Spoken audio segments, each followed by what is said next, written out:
বেশ কয়েকদিন ধরে ঠাকুরের এই জিনিসগুলো আনা রাখা ছিল, গুছিয়ে আর রাখা হচ্ছিল না। তাই আজ সকাল সকালই উঠে পড়েছি। প্রচণ্ড গরম, তার মধ্যে শরীরটাও ভালো ছিল না, তো ঘুমও ঠিক মতন হয়নি। ও তো উঠে মাঠে চলে গেছে, আমি ওই ফাঁকে ফ্রেশ হয়ে ঢুকে পড়েছি ঠাকুর ঘরে।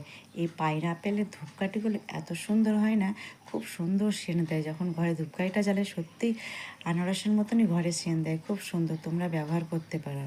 যখন জিনিসগুলো আনি, বাদাম, খেজুর, আমন্ড, পেস্তা, কিশমিশ সব ঠাকুর ঘরেই রাখি। আমি ভাবি ঠাকুরকে দিয়ে প্রসাদ করে যদি আমরা খাই সেটাই ভালো, ঠাকুরকেও দেওয়া হবে। ওই জন্য আমি এগুলো আলাদা করেই ঠাকুরের জন্যই নিয়ে এসে ঠাকুরের ঘরে রাখি। দুই ঘরের ঠাকুর পূজাও সারা হয়ে গেল। জয় মা পদ্মাবতী বিশহরী জয়, মা গো মা সকলের মঙ্গল করো মা। ওইও মাঠ থেকে চলে এসে দুজনে বসে চা খেয়ে ঢুকে পড়লাম রান্নাঘরে। নিয়ে যাবে একটু আমাকে ডাক্তারের কাছে, শরীরটা তো বিশেষ ভালো নয়। তাই ওই বললো মাছের ঝোল ভাত করো। আমি বললাম শুধু মাছের ঝোল দিয়ে ভাত খাবো, একটু সোয়াবিন আলু কোয়াশ দিয়ে তরকারি করি। এই তরকারিটা নিরামিষভাবে করি, খেতে খুব সুন্দর হয়, ওইও বেশ ভালোবাসে।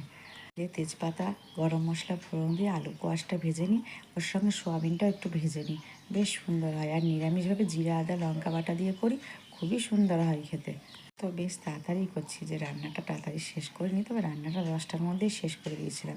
দিয়ে দুজনে বেরিয়ে পড়েছিলাম ডাক্তার দেখাতে। শরীরটা তো খারাপ বললাম, কালকে থেকে শরীরটা খারাপ করছে, কোমরে বেশ যন্ত্রণাটা আবার একটু বেড়েছে।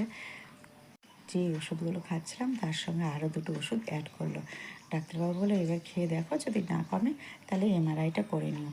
তো বলছে ঠিক আছে, আমি আজকে এমআরআই করবো। তো ডক্টর বলছে না, অত তাড়াতাড়ি কিছু করার নেই, ওষুধেই কমে যায়, এমন কোনো বেশি সিরিয়াস কিছু নেই। আসলে ডাক্তারবাবু আমাকে দুরকম ব্যায়াম দিয়েছে, ব্যায়ামটা আমি একদমই করিনি, দোষটা আমারও আছে।